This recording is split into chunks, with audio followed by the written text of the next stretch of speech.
Je sais que beaucoup de personnes qui écoutent ce podcast se posent aussi énormément de questions sur des potentiels changements de vie. Comment on fait? Comment on fait en particulier quand on a des responsabilités, des enfants, une femme, un crédit, un loyer? Comment on fait pour changer de mode de vie?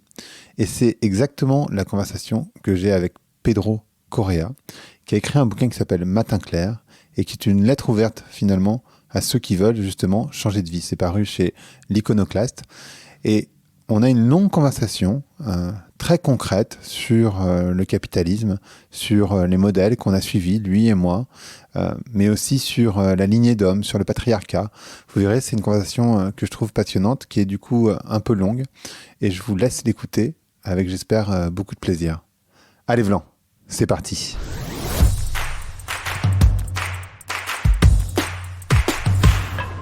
Donc bonjour à toutes et bonjour à tous. Bonjour Pedro. Salut, bonjour Greg. Comment tu vas? Comment tu as traversé ou comment tu traverses cette année 2020? C'est comme tout le monde, avec des hauts et des bas, avec des pics et des creux de vagues, tout ça. Mais je me sens malgré tout très très reconnaissant. Je me rends bien compte que j'ai beaucoup de chance par rapport à des millions d'autres.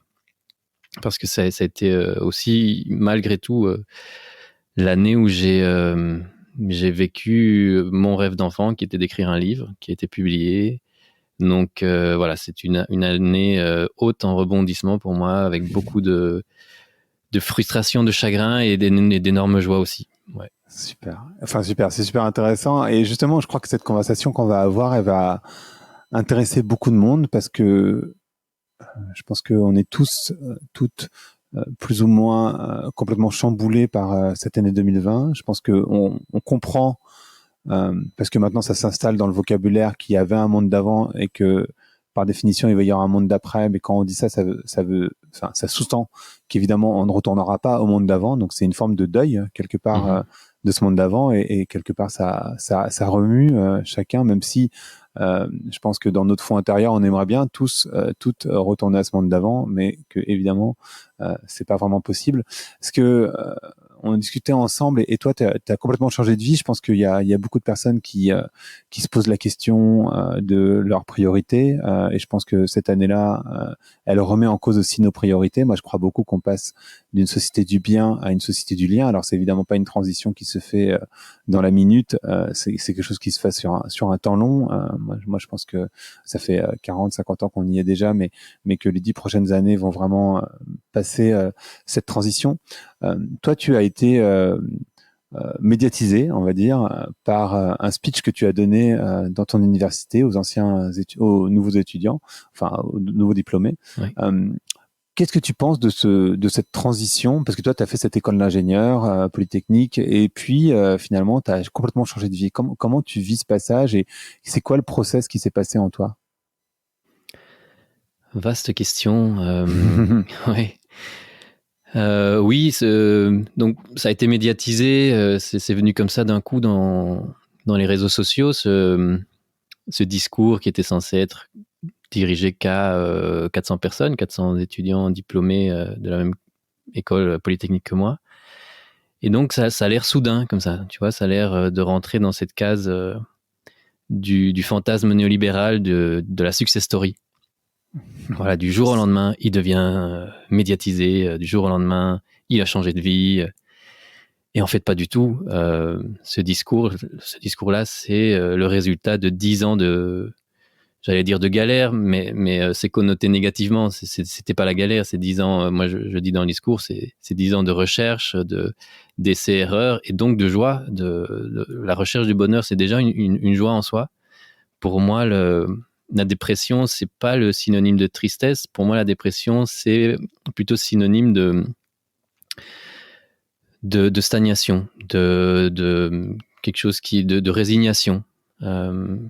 Et donc, le fait de se mettre en marche, de chercher, même si on tâtonne, même si on n'est pas sûr du coup, c'est déjà pour moi le début du bonheur, le début d'une quête de sens que l'on a aujourd'hui des millions d'entre nous, ce que j'appelle la relève.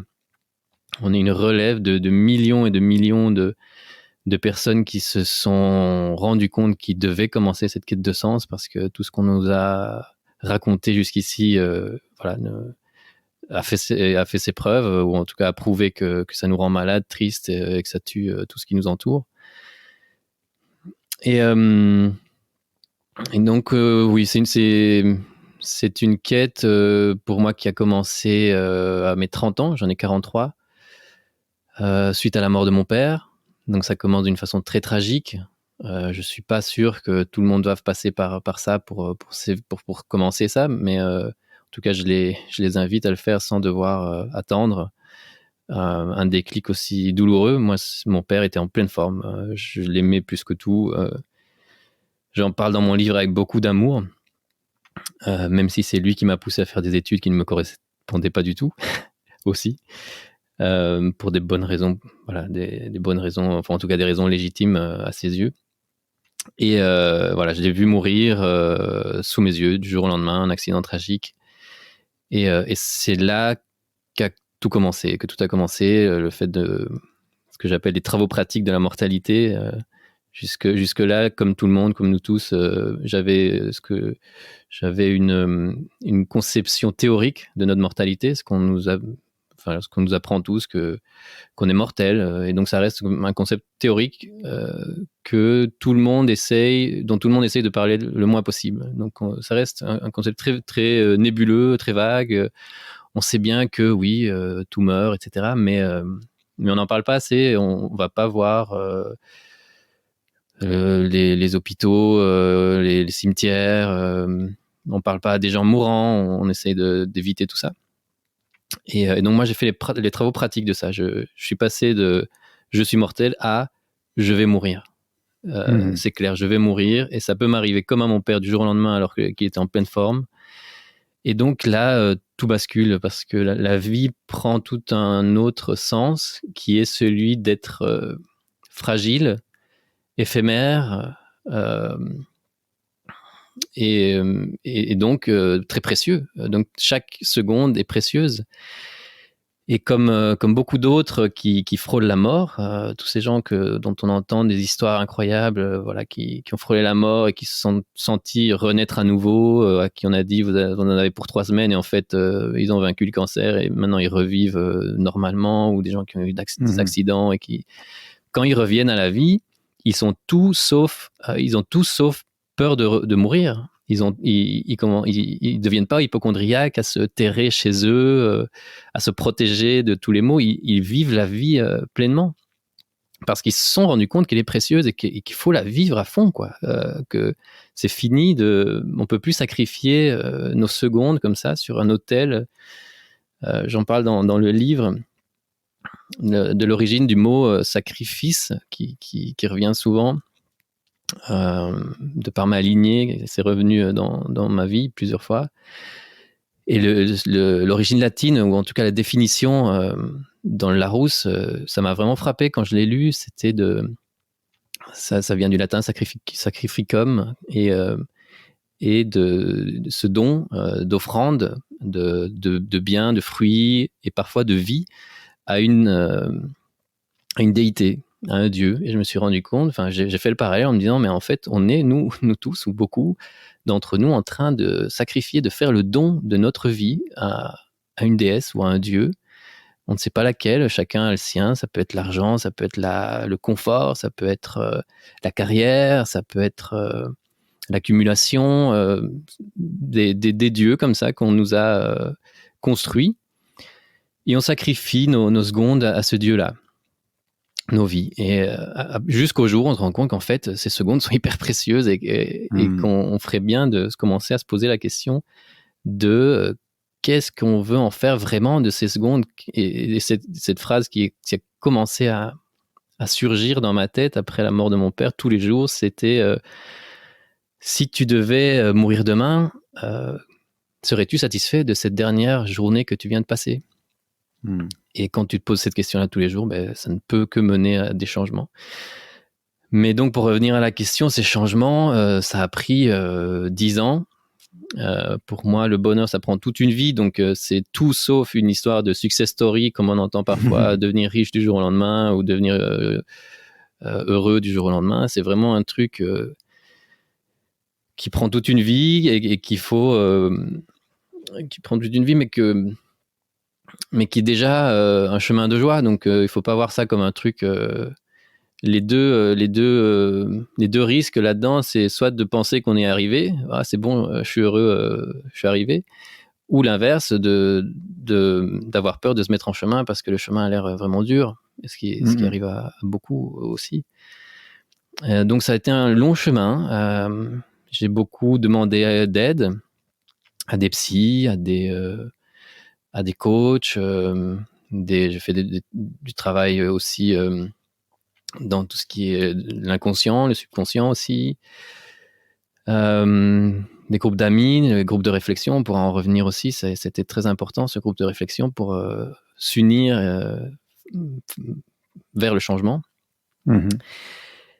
Et puis, voilà, petit à petit, j'ai commencé à étiqueter quels étaient mes freins. Donc moi, je venais d'un background, d'une formation très, très rationnelle, cartésienne. J'étais docteur en sciences appliquées, en Polytech. Et donc, j'ai commencé vraiment avec cet esprit critique, analytique, de me dire, OK, je suis la même personne qu'avant, et pourtant, j'essaie de vivre deux vies qui sont totalement différentes. Qu'est-ce qui a changé en moi, ou plutôt, qu'est-ce qui m'a freiné, qu'est-ce qui m'a empêché d'être cette personne qui aujourd'hui sait ce qu'il veut, ou se connaît mieux, ou est dans un chemin qui lui paraît plus authentique et plus juste. Et donc j'ai commencé, ce livre, c'est le résultat de toute cette quête. J'ai commencé à chercher en moi quels avaient été les freins à tout ça. Et donc il y a une partie de freins intérieurs qui sont les voies du passé, les voies de la lignée. Je parle en effet de ma lignée paternelle. Donc tous ces hommes qui s'appelaient comme moi, Pedro, de père en fils, depuis 3 générations, qui ont vécu des trucs terribles, de guerre civile en Espagne, de vie sous la dictature. Et donc tout ça, ça les démarque, indélébile. Enfin, en tout cas, je le pensais. On m'a transmis voilà, un nombre d'injonctions. Sois fort, sois le meilleur, d'ascenseur social, tout ça. Voilà, mon père a quand même a eu la chance, la force, le courage, tout ça, de laisser derrière lui une condition qui était pas très favorable, pas très confortable. Et il a terminé professeur de lettres à l'école européenne à Bruxelles. Et c'est comme ça que je me suis retrouvé à Bruxelles, d'ailleurs.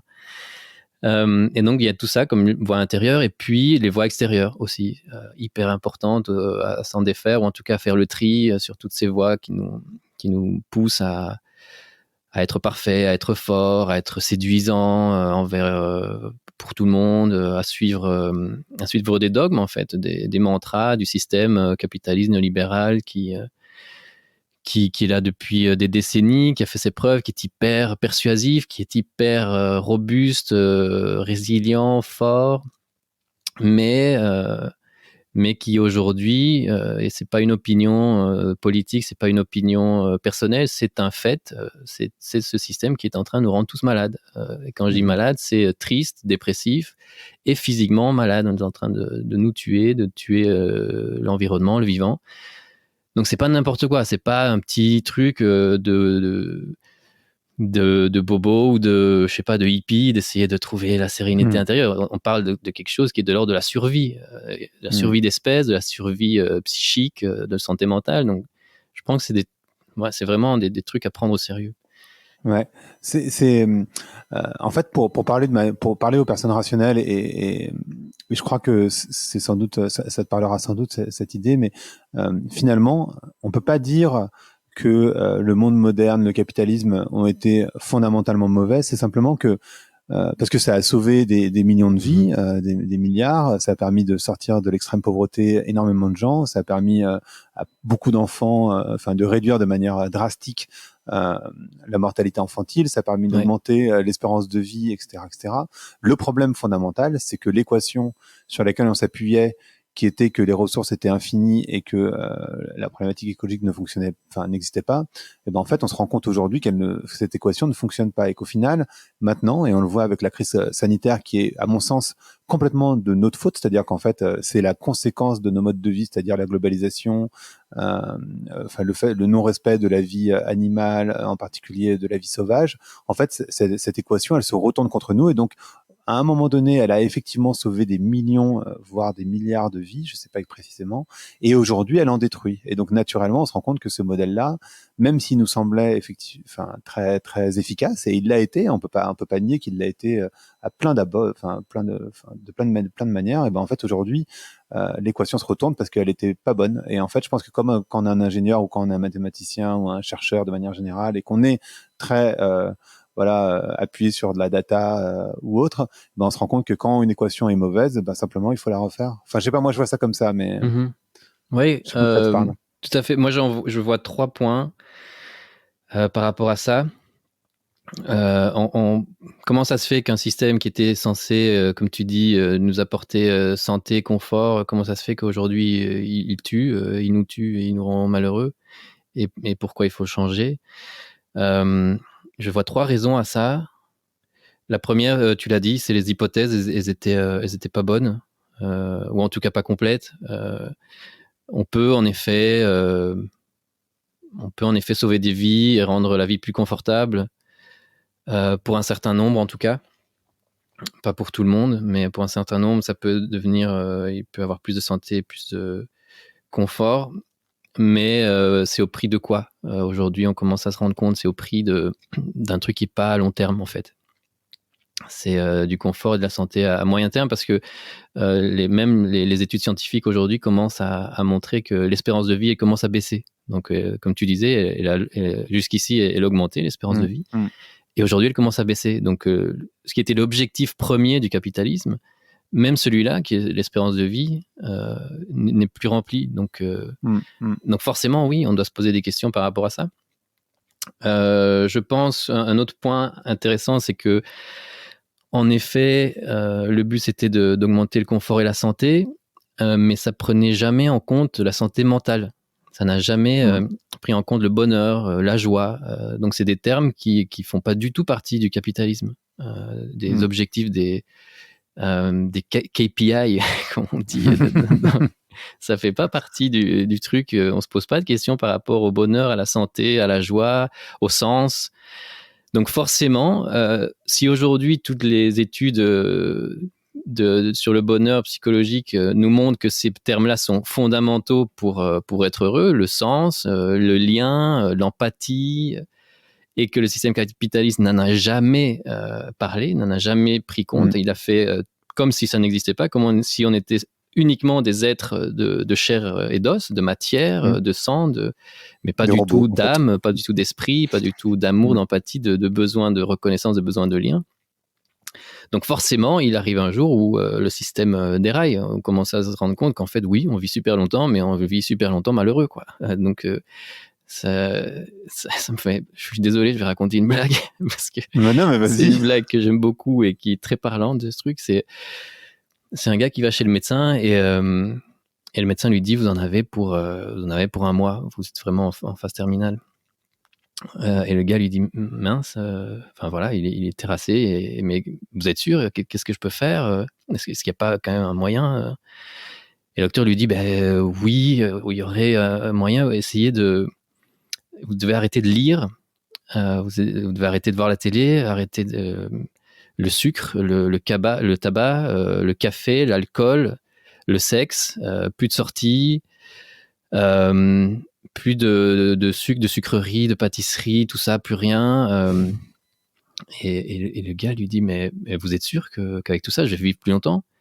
Ah, vivre plus longtemps, je sais pas, mais ça va vous paraître vachement long, hein. Donc c'est un peu ça. Moi je vois le capitalisme un peu comme ça. Voilà, on va vivre une vie hyper longue, mais ça risque d'être quand même vachement. Ça risque de nous paraître vachement long si on continue comme ça, à être oppressé, triste, sans sens, à sacrifier nos secondes à l'autel du profit. Et alors le troisième point intéressant. Je pense qu'il y a une notion d'emballement aussi dans ce capitalisme. Je pense, comme tu dis, qu'il se base sur, il s'est basé sur des choses qui pouvaient partiellement marcher, en tout cas. Mais ici, voilà, on voit un emballement qui est totalement, qui est vraiment de l'ordre de la psychose. Quand on voit des gens qui sont censés être éduqués, intelligents et qui sont pas capables de voir une réalité en face ou qui passent complètement à côté. La réalité étant, voilà, le changement climatique, la destruction du vivant, toutes des choses comme ça. Quand on voit, par exemple, aussi la différence qu'il y avait entre les riches et les pauvres, entre le salaire. Je me rappelle au début de l'ère Taylor, des chaînes de production, des usines aux États-Unis, je crois ils avaient interdit que le patron puisse gagner 5 fois plus que son employé le moins payé. 5 fois, quoi. Donc aujourd'hui, on en est à, je sais plus, j'avais lu ça. Oui, ça doit être dans les 80 ou voire, enfin, je sais pas le chiffre, mais c'est. Non, je crois que j'ai vu un record, c'était de l'ordre de 1000, un truc du genre, 1000 fois plus. Voilà. Donc voilà, je pense qu'il y a vraiment aussi quelque chose de l'ordre de l'emballement.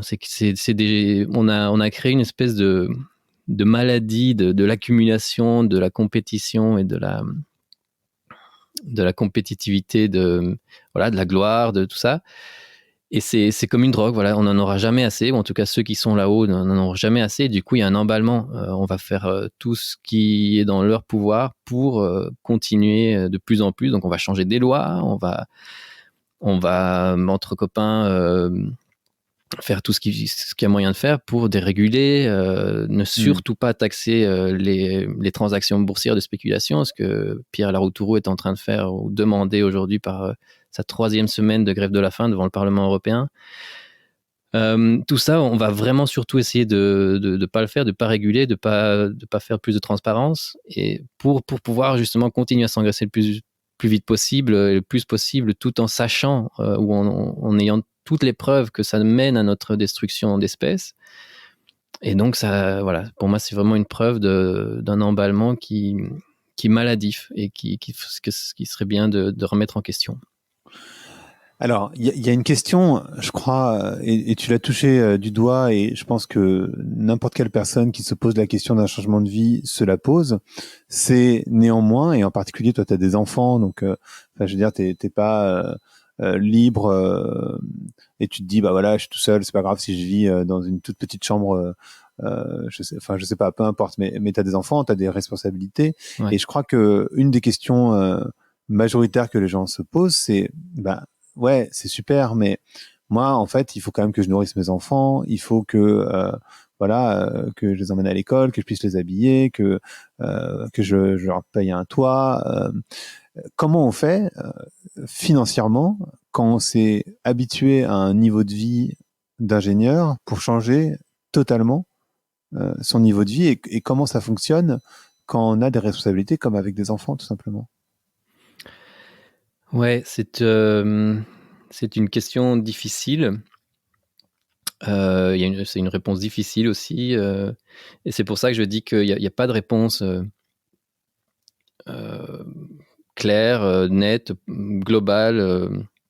Il n'y a pas de recette de néolibéral pour dire qu'on peut faire ça du jour au lendemain. Donc pour moi, la réponse... donc oui, j'étais tout à fait dans ce cadre-là. Donc nous, on avait 2 bons gros salaires, une hypothèque, un enfant. Et en fait, ce qu'il faut savoir, c'est que c'est toujours facile d'aller vers un moins. Enfin, si tu as des revenus, voilà,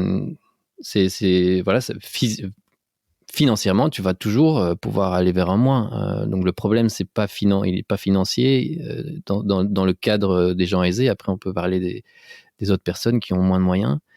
Mais moi qui avais... donc déjà, je viens pas d'une famille aisée, hein, donc on peut pas dire que j'ai eu des facilités. Donc je suis vraiment pas... je suis... privilégié par rapport à d'autres, mais j'étais pas non plus j'avais les problèmes de base de la classe moyenne, c'est-à-dire voilà, payer mes impôts, mon hypothèque et nourrir mon fils qu'il aille à l'école, etc. Mais le travail, il se fait vraiment intérieurement. Une fois qu'on est en quête de sens, on se rend compte qu'en fait, c'est surtout ça qui compte. Il y a ce qui nous nourrit vraiment, et puis il y a tout ce qui est superficiel. Et ce travail intérieur, une fois qu'on le fait, on se rend compte qu'on va être beaucoup plus heureux avec moins de biens, plus de liens, comme tu disais au début. Et on va avoir besoin de moins. Moi, je me suis rendu compte en fait qu'on a besoin de beaucoup moins que ce que l'on pense. Donc il y a des bases. La pyramide de Maslow, il y a des bases qui doivent être remplies, se nourrir, se vêtir, avoir un toit sur sa tête. Mais moi, avoir un toit sur ma tête, c'était plus une maison en banlieue, 3 étages, etc. C'est devenu un 2 pièces en ville. Et j'étais hyper heureux quand je me suis... le premier jour, là, j'avais mon matelas par terre et j'avais un grand sourire parce que je me sentais enfin libre. Je m'étais libéré de plein de choses et il y avait plein de choses qui me nourrissaient. Je commençais à avoir mes propres expositions. Donc, on se sent vraiment nourri d'autres choses. J'avais plus besoin d'aller chez le coiffeur toutes les 3 semaines. J'avais plus besoin d'avoir des costards. J'avais plus besoin de changer de voiture tous les X mois, de téléphone. Quand on enlève tout ça, tout ce qui est en fait superflu, on se rend compte qu'en fait, on a besoin de beaucoup moins que ce que l'on pense. Ça, c'est la première partie de la réponse. Donc, ça prend du temps et que c'est un travail qui est plus intérieur que financier, en fait. C'est celui de se rendre compte de quelles sont nos priorités et qu'est-ce qui nous rend vraiment heureux. Et qu'en fait, il y a quand tu commences à rentrer dans ce monde-là, ben voilà, il y a plein d'astuces qui te permettent d'avoir ce même niveau de matériel en beaucoup moins cher, le seconde main, le prêt, le troc. Voilà, il y a des trucs qui sont... Voilà, ça veut pas dire qu'on baisse vraiment notre niveau de vie, c'est juste d'autres astuces, d'autres priorités. Et l'autre réponse, parce qu'on me dit aussi, voilà, tu es un privilégié. C'est facile de dire qu'on peut changer de vie, mais comment est-ce qu'elle fait, la caissière, qui travaille 10 heures par jour et qui cumule de jobs, etc. Donc c'est une question qui est très légitime. On a tous des vies différentes. Souvent, la personne qui me pose cette question-là, c'est pas une caissière. Donc ça parle beaucoup des propres peurs de la personne qui me pose la question. C'est souvent quelqu'un qui est en fait assez aisé, qui gagne bien sa vie, qui me dit ouais, mais comment elle fait, la caissière? Donc ça me parle déjà des questions que cette personne se pose, que lui se pose ou elle. Et donc c'est des peurs. On a tous des peurs et des craintes. Et la question qu'il était en train de poser, c'est en fait comment est-ce que moi je fais, pas la caissière, mais comment est-ce que moi je fais pour changer de vie alors que j'ai une hypothèque, un gosse, etc. Je pense que le changement, enfin mon livre, c'est pas un changement, c'est pas un livre sur le changement de job. Voilà, la caissière, elle peut rester caissière si elle aime ça, en fait. Le livre, Parfois, elle n'a pas le choix, mais... Parfois, ouais, parfois elle n'a pas le choix. Parfois, il y a des gens qui sont très heureux avec ça, en faisant un travail alimentaire. Moi, je ne parle pas de succès, de carrière, je parle vraiment de recherche intérieure, de quelque chose qui fait sens avec nous.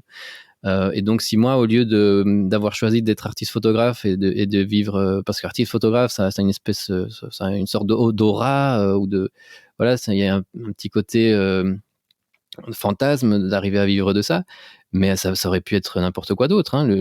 J'aurais moi-même pu être, je sais pas, maraîcher ou ébéniste, et devoir faire un travail alimentaire de caissier ou de je sais pas quoi à côté, et ça aurait été très bien. Le but, c'est pas d'être dans le succès ou de faire un job qui fait rêver. Le but, c'est vraiment d'être aligné avec soi-même.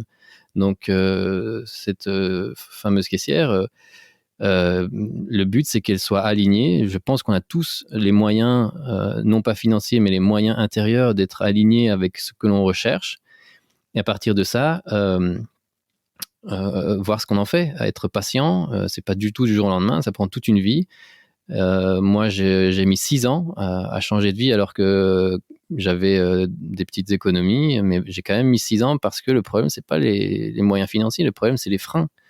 Donc moi, j'ai mis 6 ans à me rendre compte quels étaient mes freins, quelles étaient mes peurs, mes craintes, à travailler dessus et être capable d'un jour de dire, OK, j'ai peur, mais je vais quand même le faire parce que j'ai acquis une confiance, j'ai bossé pour que mon projet aboutisse. Et petit à petit, moi, je crois que tout le monde a les moyens en 6 ans de réussir à faire quelques pas vers ce qui est plus juste et plus centré, plus authentique pour soi-même. Donc, je pense en effet que tout le monde a le temps et peut se donner le temps de faire des petits changements. Et à partir du moment où on est dans ce chemin vers une quête de sens, même si on reste là où on était, toute la vie est colorée autrement. Donc moi, quand quand j'étais persuadé que c'était plus une option, que j'allais quitter mon travail et que j'allais devenir autre chose, je suis resté dans ce travail encore 2 ans. Mais c'était le même travail, ça n'avait pas changé, je faisais les mêmes choses, mais tout autour de moi avait changé parce qu'il n'y avait plus cette résignation, il n'y avait plus cette gare terminus dans ces bâtiments-là. Ce job devenait juste une étape de ma vie, quelque chose de transitoire que j'allais pouvoir traverser. Et donc, ça change. Le fait de savoir que c'est transitoire et que c'est passager et que je suis en train de construire autre chose qui va venir après, ça emplit déjà de joie, même si on reste dans ce job. Et c'est vachement intéressant ce que tu racontes, en particulier sur le fait d'écouter sa voix intérieure. Et je t'ai demandé au début comment tu avais traversé cette année. Je vais me permettre de partager comment moi je l'ai traversé pour que tu puisses rebondir dessus, parce que je pense que ça peut être intéressant Ouais, aussi d'en discuter. Moi, en fait, j'ai l'habitude de bosser chez moi. Donc le confinement, ça n'a pas été très compliqué parce que ça fait 10 ans que je travaille chez moi. Donc c'est pas quelque chose de très difficile. Mais néanmoins, ça m'a quand même extrêmement chahuté, on va dire. Et à la sortie du confinement, j'ai eu besoin de m'ancrer. En fait, je pense que quand tu te fais chahuter comme ça beaucoup, tu as besoin d'un ancrage très fort. Ça peut être dans le matériel. Et en l'occurrence, moi, je me suis dit, je vais acheter une maison à l'extérieur de Paris. Je vais aller vers là où habite ma meilleure amie, et je vais m'ancrer dans une maison, un lieu sûr, une sorte de nid douillet dans lequel je vais pouvoir être. Ça peut être aussi, d'ailleurs, on le voit par le retour à des valeurs très traditionnelles, de retour à des valeurs que tu connais. Donc voilà, ça te permet de t'ancrer d'une manière ou d'une autre. Ça amène d'autres problèmes.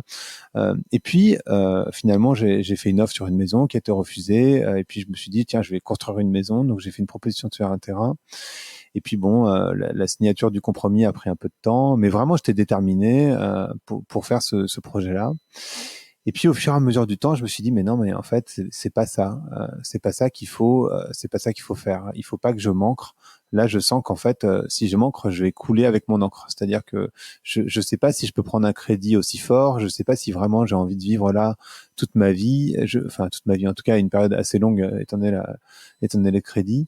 Et j'ai annulé le terrain en me disant finalement, enfin l'achat du terrain, j'ai annulé une semaine avant la signature du compromis. Je suis désolé pour mon notaire et mon vendeur et toutes les personnes impliquées, mais parce que je me suis dit en fait il faut être fluide, il faut être libre au plus possible et surtout lever l'ancre. Et mon associé sur une boîte de podcast que j'ai créée avec lui qui s'appelle Plink m'a expliqué cette analogie sur la voile que je trouvais hyper intéressante. Il disait en fait quand tu es en bateau et qu'il y a vraiment un gros temps, c'est-à-dire de la tempête, beaucoup de vagues, de la pluie, ce que tu veux, en fait la première règle, c'est d'enlever l'ancre. Il faut lever l'ancre parce que si tu laisses l'ancre, tu peux retourner le bateau. Il peut y avoir énormément de problèmes.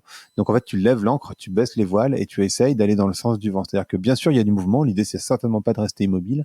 L'idée, c'est certainement pas aussi non plus d'être optimiste en se disant ça va se calmer dans 2 heures parce que si dans 2 heures c'est pas calmé, ça va te saper le moral. Donc l'idée, c'est certainement pas ça.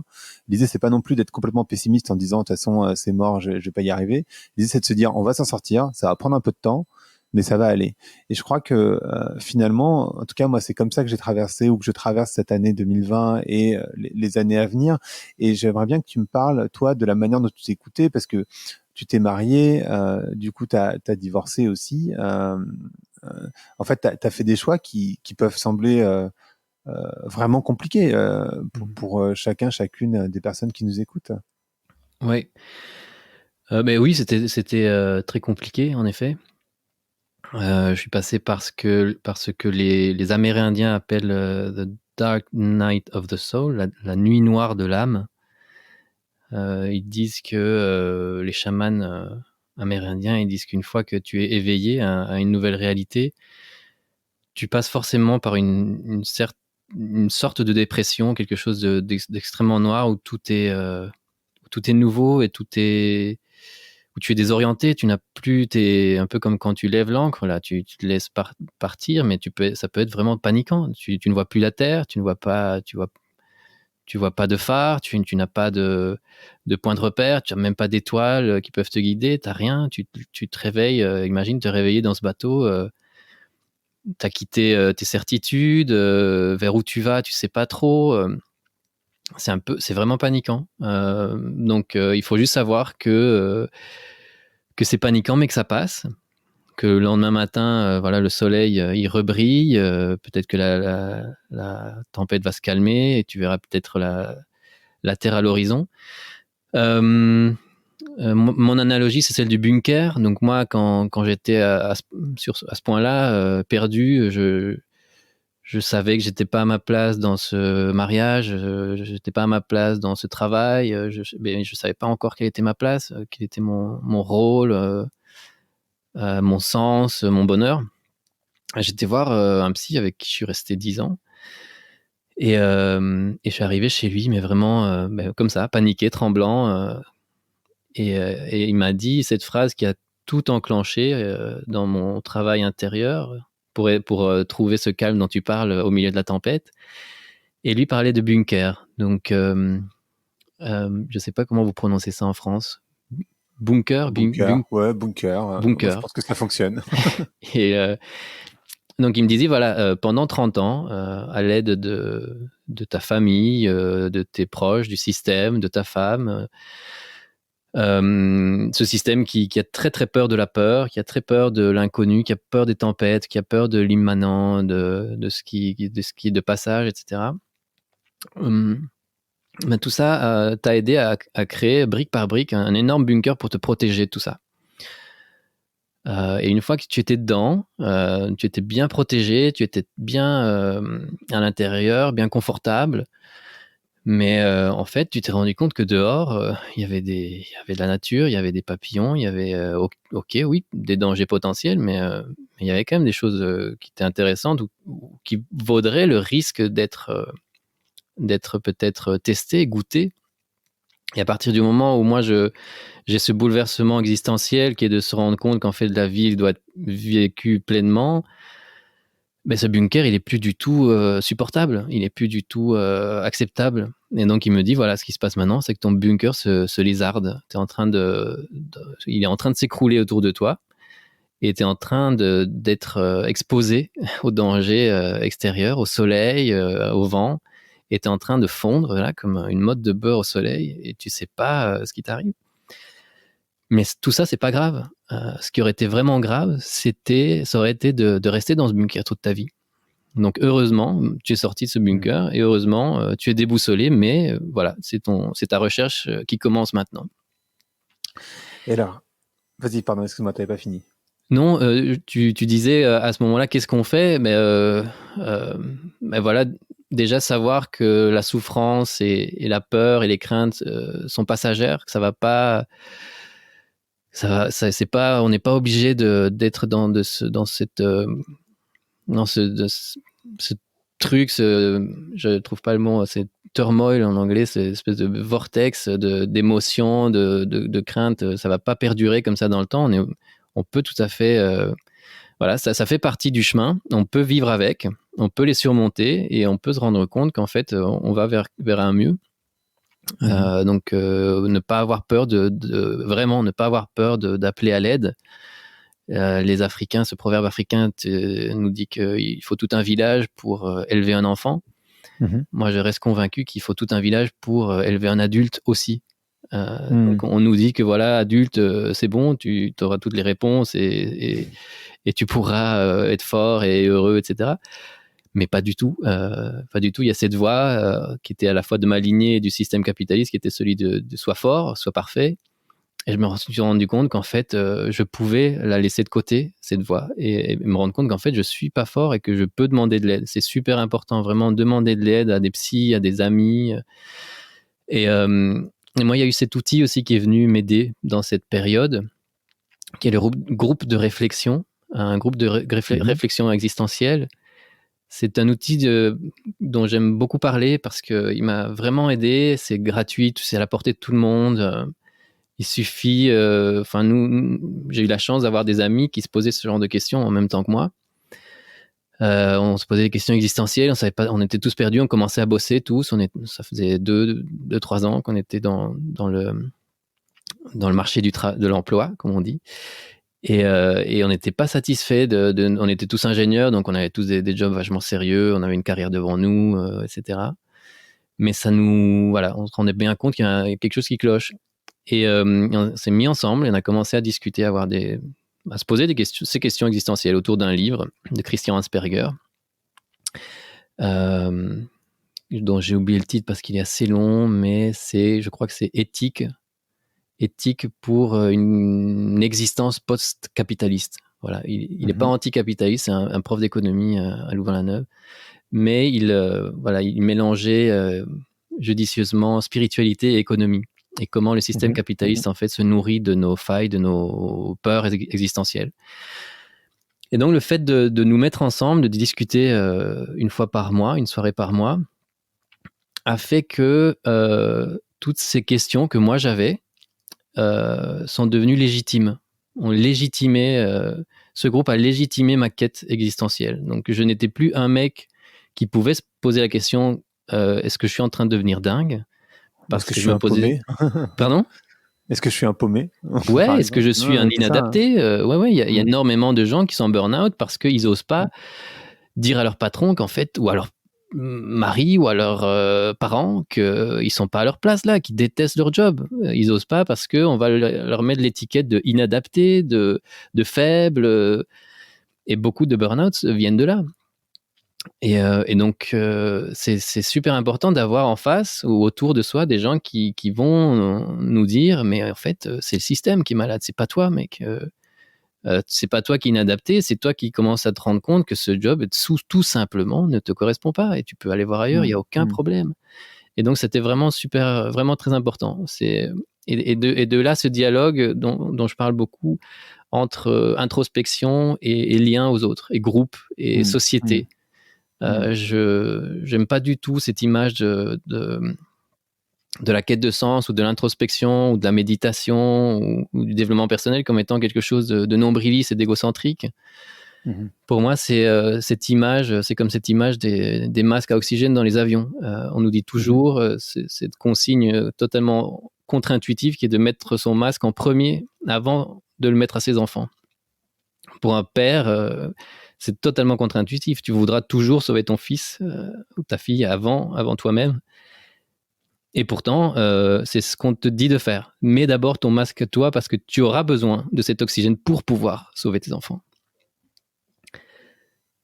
Et donc pour moi, l'introspection et tout ça, c'est pareil. L'introspection, la quête de sens, se connaître soi-même, faire de la méditation, écouter ses voix intérieures, faire le tri, c'est introspection, c'est du personnel, c'est de l'individuel, mais ça tend vers les autres. Le but, c'est justement après avoir fait ça, ou grâce à ça, ou en même temps que ça, on va avoir plus de temps, on va avoir plus de sérénité, d'office que ça va signifier plus de liens.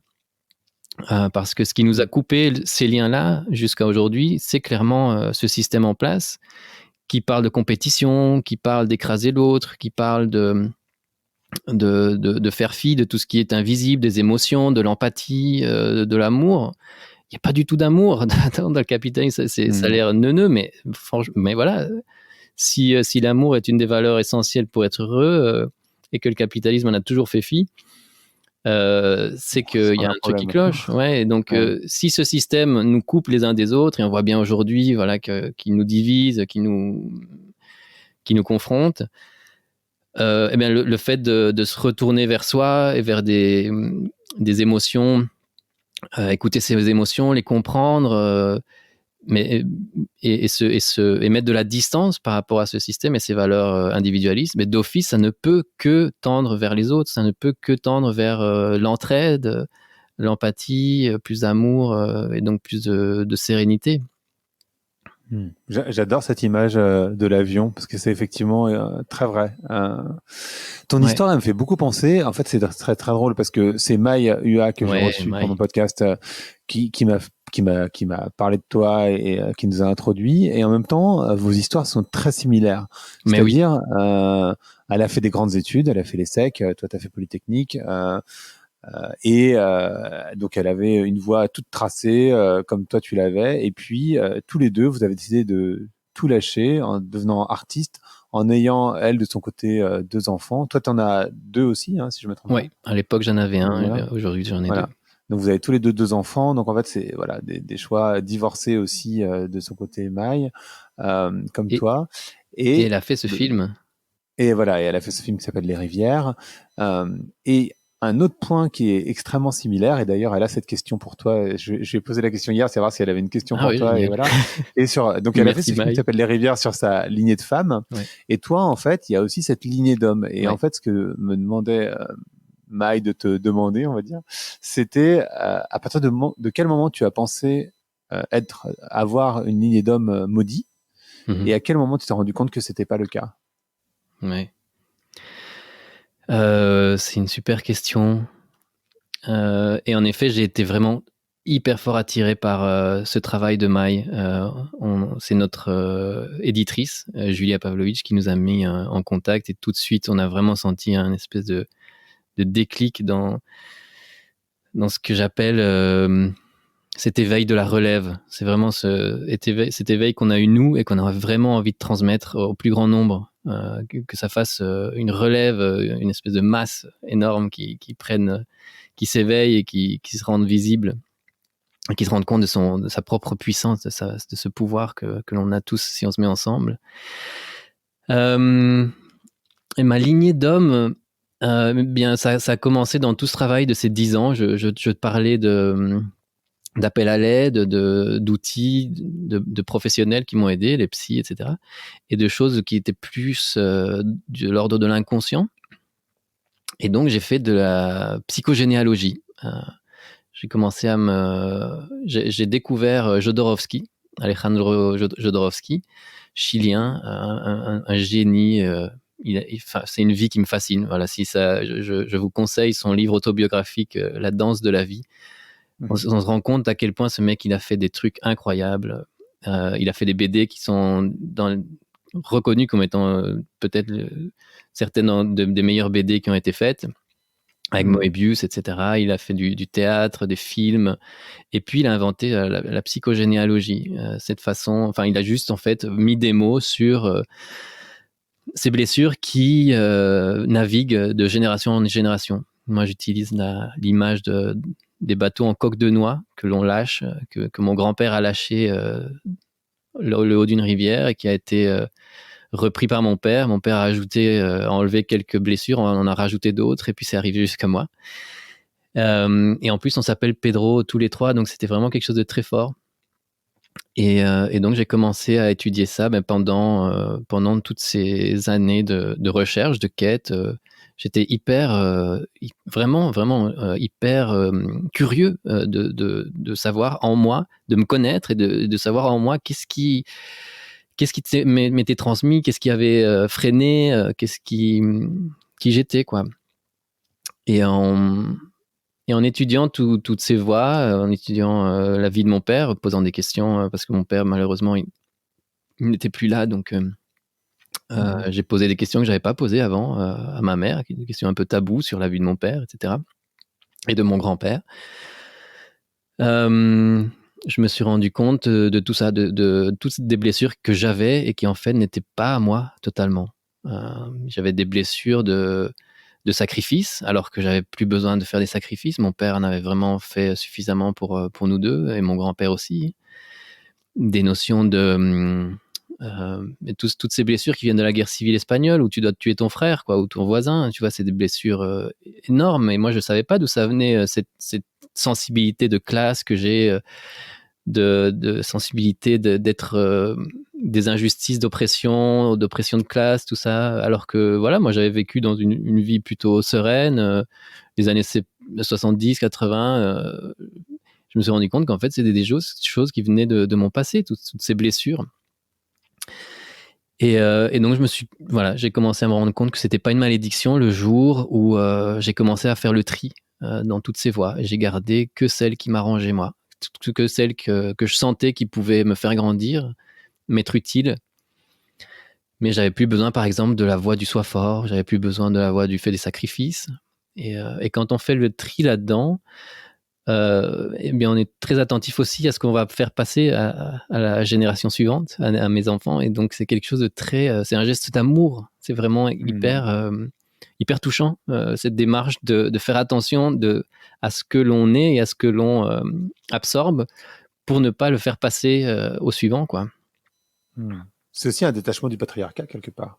Absolument. Ouais. Tout ce mouvement que l'on voit aujourd'hui de la relève, voilà, le système économique actuel, le système de valeurs actuel est ancré sur le patriarcat. Et le fait de le remettre en question, je suis pas certain que ce soit du féminisme. Je crois que c'est vraiment juste un juste ordre des choses. Si le juste ordre des choses c'est féministe, alors oui, c'est du féminisme. Mais je pense que ça va au-delà de ça. C'est vraiment un juste ordre des choses pour tout, parce que c'est pour tout, pour les races. C'est anti-raciste, c'est anti-sexiste, c'est anti-jugement de classe. Et donc, c'est un juste retour des choses, ouais. C'est un juste équilibre. Moi, je vois ça comme un rééquilibrage de sa puissance masculine et de sa puissance féminine, et qui est valable pour tout le monde, évidemment. Pour moi, mais bon, après, c'est la manière dont j'envisage. Oui, absolument. Pedro, j'ai cette dernière question que je pose systématiquement à tous mes invités, et qui est, comme ce podcast s'appelle Vlan, je voudrais savoir à quoi tu veux ouvrir et où claquer la porte.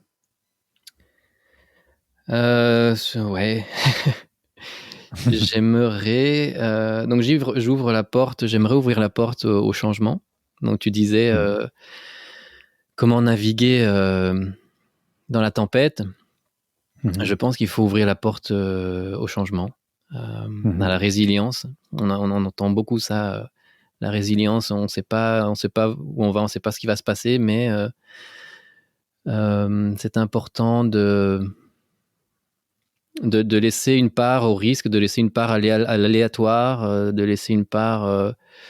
C'est même pas du courage, c'est vraiment juste de la curiosité, de se dire ok, ma carrière, et j'ai vu ça en moi lorsque j'avais cette carrière toute tracée. Ok, je vais gravir ces échelons du N+1, N+2. Je vais d'abord être product manager, puis project manager, puis je serai le supérieur d'une équipe, et puis. Et en fait, j'ai dit, ok, je vais sortir de ce schéma qui est tout tracé et je vais ouvrir la porte à l'inconnu. Et c'est là qu'on me dit, voilà, quelques années plus tard, on me dit, ah, mais tu es devenu photographe, maintenant écrivain, conférencier. C'est dingue, tous ces changements. Mais en fait, c'est juste embrasser le changement. À partir du moment où on est capable, où on est ouvert à embrasser les changements, mais le changement vient à soi. Et on navigue comme ça, au gré des bonnes surprises de la vie ou des mauvaises. Il y a eu ce discours qu'on m'a demandé de faire et j'étais ouvert à le faire, donc j'ai dit oui. Et puis c'est devenu viral. On m'a demandé d'écrire un livre là-dessus. J'ai dit oui. Et voilà, si je m'étais dit non, je vais rester dans ma carrière, je vais quand même continuer à faire ce truc. Si on est passionné, oui, tant mieux. Moi, c'était pas mon truc, et donc voilà. Pour répondre de façon très longue à ta courte question, j'ouvrirai la porte au changement. Mais d'ailleurs, c'est marrant parce que on m'a fait la remarque en me disant, mais ceux qui sont dans des jobs, voilà, salariés, ils ont quand même beaucoup plus de chances que les indépendants. Et moi, je suis pas sûr de ça parce que j'ai l'impression que quand tu es dans ce job, par exemple, tu es sur une sorte de paquebot. Ouais. Et il faut vraiment faire confiance au paquebot parce que si le paquebot Ouais, c'est ça. coule, en fait, en réalité, à force d'être dans ce paquebot, c'est-à-dire que tu ne sais pas nager, alors que et donc tu te retrouves dans l'eau froide et tu te sens un peu démuni, alors qu'en réalité, quand tu es dans des positions comme la tienne, finalement, tu as appris à nager. C'est pas forcément toujours confortable, mais néanmoins tu sais nager. Voire tu peux apprendre à surfer.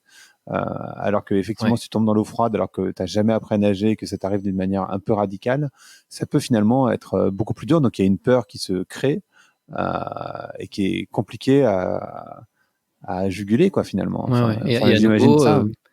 à nouveau, c'est une peur pour laquelle on peut demander de l'aide. Donc franchement, à Complètement. nouveau, j'insiste parce que on pourrait croire qu'on peut apprendre à nager tout seul quand on coule de ce paquebot et qu'on est en plein milieu de l'océan froid. Mais on peut demander des bouées, franchement.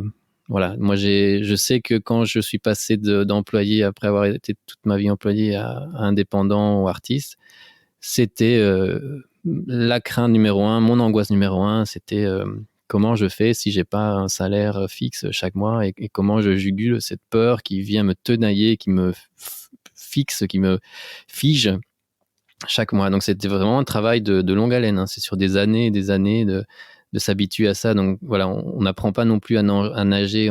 Je crois qu'on sous-estime vraiment ce côté psychologique et de santé mentale du gars qui doit faire face à l'imprévu et qui passe d'être employé à être indépendant. Super. Ouais, effectivement, je suis totalement d'accord. Eh ben, écoute, merci beaucoup, Pedro. C'était vraiment, vraiment top de partager ton expérience. Et on devait répondre à fermer la porte. Ah oui, oui. Ah bah t'es pas obligé, mais tu peux fermer la porte. Vas-y, hésite pas. Vlan sur ce qu'on a dit sur le patriarcat, sur le système, sur tous ces modèles qu'on nous a fait croire qui étaient les bons et que l'on peut commencer aujourd'hui à oser, à remettre en question. Voilà. Super. Merci beaucoup, Pedro. Merci à toi. Merci d'avoir écouté Vlan. Si vous avez aimé l'émission, n'hésitez pas à mettre des étoiles sur vos plateformes de podcast préférées. Vous pouvez aussi partager l'épisode sur vos réseaux sociaux, Instagram Stories, Facebook, LinkedIn, où vous voulez.